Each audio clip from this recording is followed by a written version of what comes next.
नमस्कार सर्व शिक्षक मित्रांनो, विद्यार्थी मित्रांनो. टी-ई-टीच्या हिंदी विषयाच्या तासिकेमध्ये आपणा सर्वांचं स्वागत आहे. आजच्या हिंदीच्या तासिकेमध्ये आपण काल म्हणजेच ज्याला आपण टेन्स म्हणतो, इंग्लिशमध्ये मराठीत काळ म्हणतो, ती तासिका आपण घेणार आहोत. बऱ्याच जणांचा असा समज असतो की मराठी, हिंदी आणि इंग्रजीचे काळाचे प्रकार आणि उपप्रकार हे सारखे असतात, परंतु मुख्य प्रकार जरी तिन्ही काळामध्ये सारखे असते, परंतु या ठिकाणी जे उपप्रकार आहेत त्या उपप्रकारामध्ये मराठी आणि हिंदीमध्ये मात्र फरक आहे. म्हणून ही जी तासिका आहे ही व्यवस्थित आपण बघायची आहे. चला सुरू करूया. आपण पहिला प्रश्न, वह बाजार जा रहा है या वाक्याचा काळ ओळखा. आता बघा, या ठिकाणी आपण जर मराठी जर बघितलं तर आपण सरळ म्हणू की अपूर्ण वर्तमान काळ आहे की नाही. तर या ठिकाणी हा जो शब्द आहे या ठिकाणी तत्कालीन, बघा तात्कालीन, तर या ठिकाणी पहिला जो पर्याय तात्कालीन, तात्कालीनचा अर्थ काय होतो की आत्ता, अपूर्ण. लक्ष ठेवायचं, तात्कालीन म्हणजेच अपूर्ण. तर वर्तमान काळाचे एकूण उपप्रकार 5 आहेत, हे मात्र लक्षात ठेवा. ते आपण पुढे पाहणार आहोत कोणकोणते आहेत ते. तर या ठिकाणी तात्कालीन म्हणजे नेमकंच या ठिकाणी घडत असलेलं किंवा अपूर्ण वर्तमान काळ जो असतो त्यालाच तात्कालिक असा शब्द वापरला जातो. तर वह बाजार जा रहा आहे, तर हे अपूर्ण वर्तमान काळ जरी असला तर या ठिकाणी अपूर्ण शब्द तुम्हाला कुठं बघायला मिळणार नाही. म्हणून या ठिकाणी तात्कालिक वर्तमान काळ हे या प्रश्नाचं योग्य उत्तर आहे, पर्याय क्रमांक ए. चला दुसरा प्रश्न बघूया आपण. मैंने आम खाया है या वाक्याचा अचूक काळ आपल्याला ओळखायचा आहे. बघा, खाया है, तर या ठिकाणी खाया हे म्हणजे नेमकीच क्रिया पूर्ण झालेली आत्ताच आहे की नाही. तर या ठिकाणी या प्रकाराला मात्र आपण आसन्न भूतकाळ असं म्हणायचं आहे, लक्षात ठेवा. आता या ठिकाणी तुम्ही है म्हटल्यानंतर काय वाटेल की अरे है म्हणजे याचा अर्थ वर्तमान काळ आहे, परंतु खाया, बघा, खाण्याची क्रिया पूर्ण झालेली म्हणजे भूतकाळामध्ये नेमकीच क्रिया घडली आहे, म्हणून त्याला आपण सामान्य भूतकाळ म्हणणार नाही. कारण सामान्य भूतकाळामध्ये काय असतं, सामान्य भूतकाळात केवळ खाया असतं आहे की नाही, तर त्याला हे लावलेलं नसतं. तर या ठिकाणी लक्षात ठेवायचं आहे. तर हा आसन्न भूतकाळ आहे, जी क्रिया नुकतीच पूर्ण झाली आहे, म्हणजे भूतकाळामध्ये जी क्रिया नुकतीच पूर्ण झाली आहे त्याला आसन्न भूतकाळ असं म्हटलं जातं. यामध्ये क्रियापदासोबत हे येतं, खाया हे, गाया हे, अशा प्रकारचे शब्द येतात. तर पर्याय क्रमांक डी, आसन्न भूतकाळ हे या प्रश्नाचं योग्य उत्तर होणार आहे. चला पुढचा प्रश्न क्रमांक 3 कडे जाऊया. यदि वर्षा होती तो फसल अच्छी होती. बघा, या ठिकाणी आता अट आलेली आहे की नाही. हे वाक्य कोणत्या काळाचं उदाहरण आहे? तर बघा, यदि क्रिया होती म्हणजे या ठिकाणी हे भूतकाळ, तो फसल अच्छी होती म्हणजे ही ज्या दोन्ही घटना ज्या आहेत त्या भूतकाळातल्या आहेत. पण या ठिकाणी ही हेतू एक ठिकाणी आहे, अट आहे. जेव्हा भूतकाळातील एक क्रिया दुसऱ्या क्रियेवर अवलंबून असते पण ती पूर्ण होऊ शकली नाही, तेव्हा त्याला हेतुमद भूतकाळ असं म्हटलं जातं. तर या ठिकाणी हेतुमद भूतकाळ हे या प्रश्नाचं योग्य उत्तर आहे, पर्याय क्रमांक ए. चला पुढचा प्रश्न जाऊया आपण प्रश्न क्रमांक 4 कडे. वह पत्र लिखता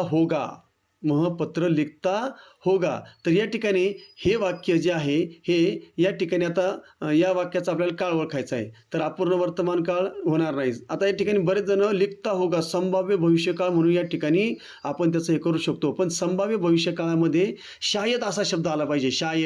जर शायद आला ना तर त्या ठिकाणी संभाव्यता असते.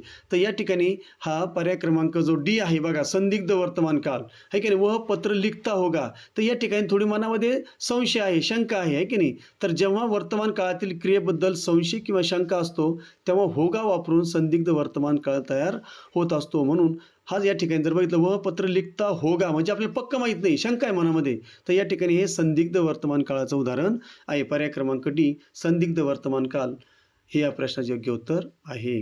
पुढचा प्रश्न क्रमांक 5 कडे जाऊया. रामने पुस्तक पढी थी हे वाक्य कोणत्या काळातील आहे? रामने पुस्तक पढी थी, बघा, थी आलेलं आहे आणि पढी म्हणजे भूतकाळ आहे. आता या ठिकाणी थी म्हणजे पूर्ण भूतकाळाचं हे उदाहरण आहे. म्हणून पर्याय क्रमांक सी, पूर्ण भूतकाळ हे या प्रश्नाचं योग्य उत्तर आहे. पुढचा प्रश्न 6वा प्रश्न जाऊया आपण. खालीलपैकी संभाव्य भविष्यकाळाचं उदाहरण कोणतं? बघा, वह कल आएगा, वह जा चुका है. आता हे होणार नाही आहे की नाही. वह कल आएगा हे भविष्यकाळाचं आहे. पण पुढे बघूया, शायद वह कल आएगा. बघा, शायद शब्द आलेला आहे. शायद म्हणजे संभाव्यता या ठिकाणी दाखवलेली आहे, शक्यता दाखवलेली आहे. म्हणून हे जे आहे हे संभाव्य भविष्यकाळाचं उदाहरण आहे. म्हणून पर्याय क्रमांक सी, शायद वह कल आए, या ठिकाणी प्रश्न क्रमांक 6चा योग्य पर्याय आहे. त्यानंतर 7वा प्रश्न बघा. बच्चा रो रहा था या वाक्याचा काळ कोणता? तर या ठिकाणी सामान्य भूतकाळ, पूर्ण भूतकाळ, अपूर्ण भूतकाळ, आसन्न भूतकाळ. तर बघा, बच्चा रो रहा था. आता रो रहा था म्हणजेच या ठिकाणी था जर आलेलं आहे, था आलेलं म्हणजे भूतकाळ आहे आणि ते भूतकाळामध्ये ही क्रिया चालू होती, रो रहा था, म्हणजे तो अपूर्ण भूतकाळाचं हे उदाहरण आहे. म्हणून पर्याय क्रमांक सी अपूर्ण भूतकाळ हे या प्रश्नाचे योग्य उत्तर आहे. पण 8वा प्रश्न बघूया आपण. वह विद्यालय जाता है. बघा, वह विद्यालय जाता है. आता हे वाक्य जाता है की नाही, म्हणजे हे साधा सामान्य वर्तमान काळाचं वाक्य आहे, त्यात काही दोष नाही. परंतु या वाक्याचं आपल्याला संदिग्ध वर्तमान काळामध्ये रूपांतर कसं होईल असं विचारलेलं आहे. मग 4 बघू आपण वाक्य. वह विद्यालय गया होगा, शायद वह विद्यालय जाए, त्याच्यानंतर वह विद्यालय जाता होगा आणि शेवटचं वह विद्यालय जा रहा होगा. आता बघा, जा रहा होगा म्हणजे ही अपूर्ण वर्तमान काळाकडे आपल्याला घेऊन जाते. तर या ठिकाणी आपल्याला त्यांनी काय विचारले, संदिग्ध, म्हणजे सामान्य वर्तमान काळातील जर या ठिकाणी संदिग्ध वर्तमान काळात आपल्याला शोधायचा असेल तर त्याला ता हे ऐवजी ता होगा होईल, है की नाही. तर आपल्याला काय करायचं आहे, संदिग्ध वर्तमान काळ जो आहे जाता हे ऐवजी जाता होगा असं जिथं असेल ते वाक्य आपलं संदिग्ध वर्तमान काळाचं असणार आहे. मनामध्ये शंकात आहे, जाता होगा, आता जातो की आपल्याला काय माहिती है की नाही. जाता होगा म्हणजे मनामध्ये संदिग्धता त्या ठिकाणी आहे, संशय नाही, संदिग्धता आहे, हे की नाही. तर संदिग्ध विचारलंय म्हणून वह विद्यालय जाता होगा पर्याय क्रमांक सी हे या प्रश्नाचे योग्य उत्तर आहे. पुढचा प्रश्न, प्रश्न 9वा. रामने खाना खाया. आता हे बघा, या ठिकाणी रामने खाना खाया, खाया हे, खाया था वगैरे काय आलेलं नाही, साधं. याच्यासोबत कोणत्याही प्रकारे याला सहाय्यकारी क्रियापद आलेलं नाही, एकदम साधा भूतकाळाचं उदाहरण आहे. म्हणून सामान्य भूतकाळ हे या प्रश्नाचं योग्य उत्तर आहे पर्याय क्रमांक डी. चला 10वा प्रश्न बघा. पक्षी आकाश में उडते हैं या वाक्याचा काळ ओळखा. बघा, आता पक्षी, नित्याची जी घटना असते, नित्याची सवय वगैरे जी असते, रोजची जी घडणारी घटना आहे, जी त्रिकालबाधित सत्य आहे. आता पक्षी आकाशात उडतात त्यामुळे काय प्रश्नच नाही. म्हणून या ठिकाणी हे सामान्य वर्तमान काळाचंच उदाहरण आहे. म्हणून पर्याय क्रमांक बी सामान्य वर्तमान काळ हे या प्रश्नाचे योग्य उत्तर आहे. चला 11वा प्रश्न बघा. राम गया होगा. बघा, आता होगा आले बरं या ठिकाणी.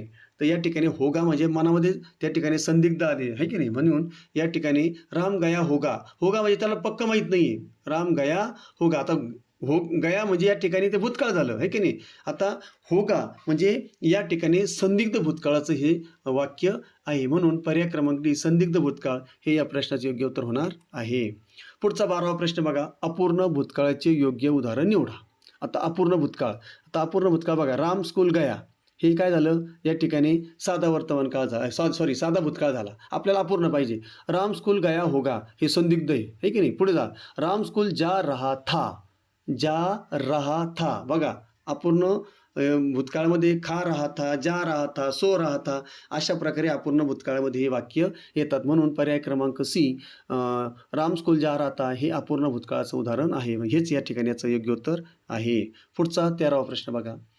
तात्कालिक वर्तमान काळ म्हणजेच काय, चालू वर्तमान काळ आपल्याला विचारलेलं आहे, ला दुसऱ्या कोणत्या नावाने ओळखले जाते. बघा, तात्कालिक वर्तमान काळ दुसरं काय नाव आहे, अपूर्ण वर्तमान काळ. मग तुम्हाला मी पहिलाच प्रश्न सांगितलं, तात्कालिक म्हणजेच अपूर्ण. म्हणून पर्याय क्रमांक डी अपूर्ण वर्तमान काळ हे या प्रश्नाचे योग्य उत्तर आहे.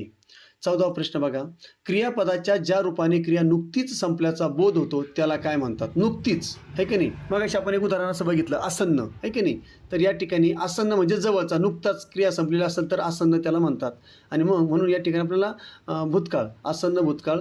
तर पर्याय क्रमांक बी हे या ठिकाणी त्या पर्यायाचे योग्य उत्तर आहे. चला पुढचं 15वा प्रश्न बघा. क्रिया खालीलपैकी कोणते वाक्य हेतुमद भविष्यकाल चे आहे. आता मग आपल्याला काय विचारलं आहे, हेतुमद भविष्यकाळ विचारलेलं आहे. आता हेतुमद हा जो काळ आहे, काळाचा जो उपप्रकार आहे, यामध्ये अटी असतात. एक वाक्य दुसऱ्या वाक्यावर अवलंबून असतं. मग ते भविष्यकाळातलं असतं तर हेतुमद भविष्यकाळ, आणि ते जर भूतकाळात असेल तर हेतुमद भूतकाळ असं म्हणायचं आहे. बघा, व येतो मै जेव्हा, आता हे तर भविष्याचं वाक्य आहे, पण या ठिकाणी एका वाक्यावर दुसरं वाक्य अवलंबून आहे.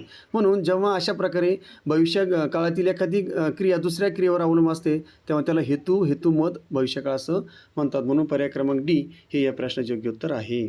पुढचा 16वा प्रश्न बघा.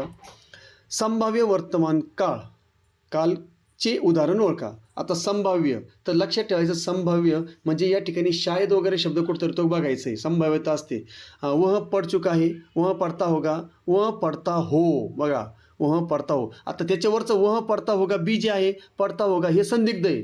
वह पढ़ता होगा माहीत नाही, पण या ठिकाणी वह पढ़ता हो संभाव्यता आहे. म्हणजे सांगता येत नाही संभाव्यता. ज्या क्रियेत वर्तमान काळातील क्रियेची फक्त शक्यता वर्तवली जाते, उदाहरणार्थ हो, शायद किंवा हो अशा प्रकारे त्या ठिकाणी येत असतं, ते संभाव्य वर्तमान काळाचं उदाहरण असतं. म्हणून पर्याय क्रमांक सी वह पडता हो हे या ठिकाणी या प्रश्नाचे योग्य उत्तर आहे. 17वा प्रश्न बघा. गायक गीत गा रहा है.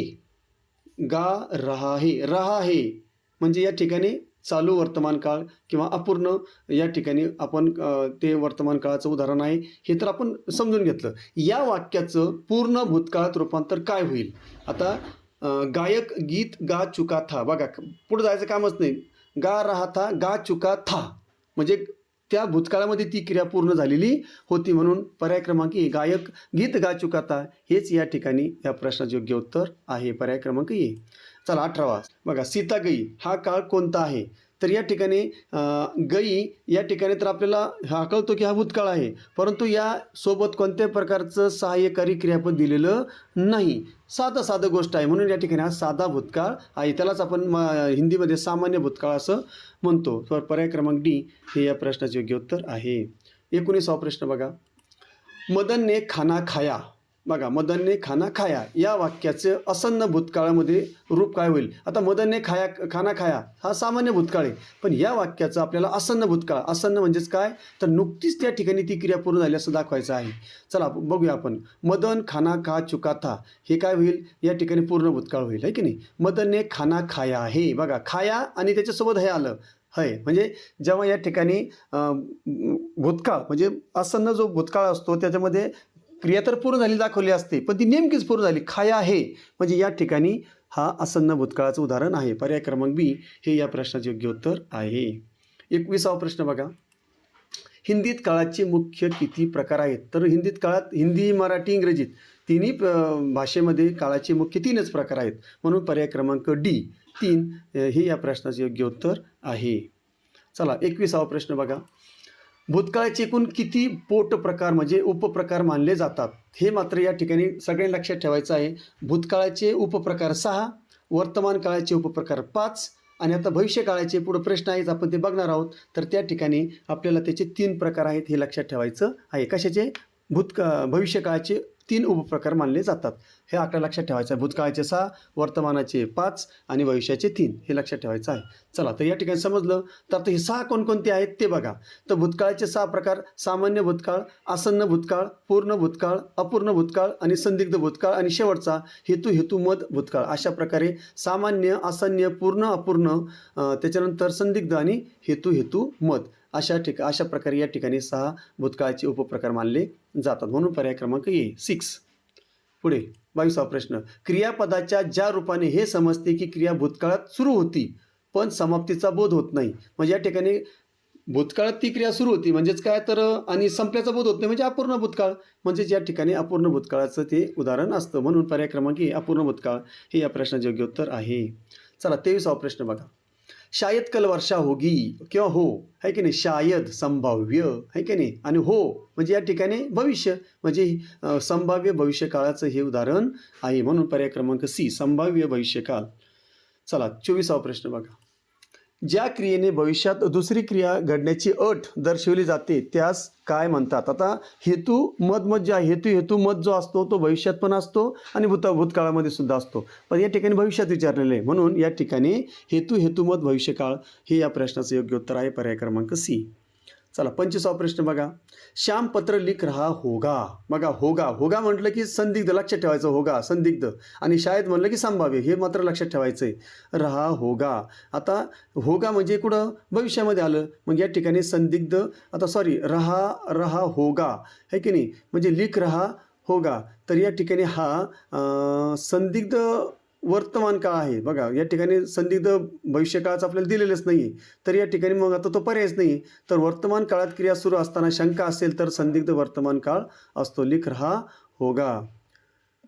चला या ठिकाणी पर्याय क्रमांक सी संदिग्ध वर्तमान काळ हे या प्रश्नाचे योग्य उत्तर आहे. चला 26वा प्रश्न बघा. वह घर गया या वाक्याचं पूर्ण भूतकाळात रूपांतर आपल्याला करायचं आहे. आता वह घर गया हा झाला सामान्य कोणता भूतकाळ, पण आता याला आपल्याला पूर्ण भूतकाळामध्ये करायचं आहे, म्हणजे था लावा लागेल आपल्याला. व घर जा रहा था, बघ जा रहा था म्हणजे हा वर्तमान काळ होईल, सॉरी जा रहा था अपूर्ण भूतकाळ होईल. आपल्याला काय पाहिजे? पूर्ण भूतकाळ. व घर गया था, बघा गया था लावलेलं आहे आणि जाण्याची क्रिया पूर्ण झालेली आहे. व घर गया था. पर्याय क्रमांक बी हे या प्रश्नाचे योग्य उत्तर आहे. पुढचा 27वा प्रश्न बघूया. प्रश्न क्रमांक 27. वर्तमान काळाचे एकूण किती पोट प्रकार आहेत? मी तुम्हाला मग सांगितलं वर्तमान काळाचे एकूण 5 उपप्रकार किंवा पोट प्रकार आहेत. त्यामध्ये सामान्य वर्तमान काळ, तात्कालिक वर्तमान काळ म्हणजेच अपूर्ण वर्तमान काळ, लक्षात ठेवा.